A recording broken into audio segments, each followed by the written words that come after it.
అయినా ఇప్పుడు ఏంటంటే ఏం చేయాలో తెలియట్లే. ఇవాళ సెక్యూరిటీ తీసేశారు అంటాడు. జెడ్+ కేటగిరీ సెక్యూరిటీ మేము తీయటానికి రాష్ట్ర ప్రభుత్వంలో ఉండదు, ఎక్కడ తగ్గించలేదు సెక్యూరిటీ విషయంలో. అనుమతులు లేకుండా ఎలక్షన్ కోడ్ ఉన్నప్పుడు ఏ రకంగా మిర్చి యార్డ్కి వెళ్తాడు ఆయన?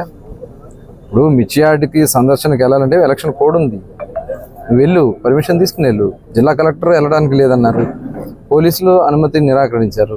అనుమతులు తీసుకుని వెళ్ళడానికి మాకేం అభ్యంతరం లేదు.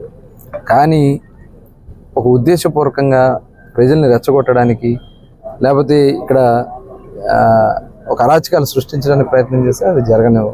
ఆ విషయంలో ఎటువంటి వేరే ఆలోచన లేదు. మొన్న కూడా వంశీని మేమేమి అరెస్ట్ చేయాలనుకుంటే ఫస్ట్లోనే చేసాం, కానీ అతనంతటా అతనే కిడ్నాప్ చేసి ఒక దళిత సోదరుని కిడ్నాప్ చేశాడు కాబట్టి వాళ్ళు పెట్టినటువంటి కేసు మీద అతను అరెస్ట్ చేయడం జరిగింది. SC/ST కేసు పెట్టి అతను అరెస్ట్ చేయడం జరిగింది.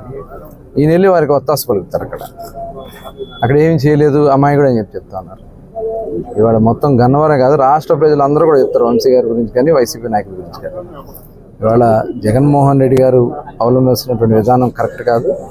కరెక్ట్ చేసుకోకపోతే ఆయన చెప్తా ఉన్నాడు, పోలీసు అధికారులు గొడ్లోడు తెస్తా అంట. సప్త సముద్రాల అవతల ఉన్న రిటైర్ అయిపోయినా తీసుకొచ్చి గొడ్లోడు తెస్తాను అంటే ఇన్వెస్టిగేషన్ ఉన్నటువంటి కేసుని నువ్వు బెదిరిస్తావా?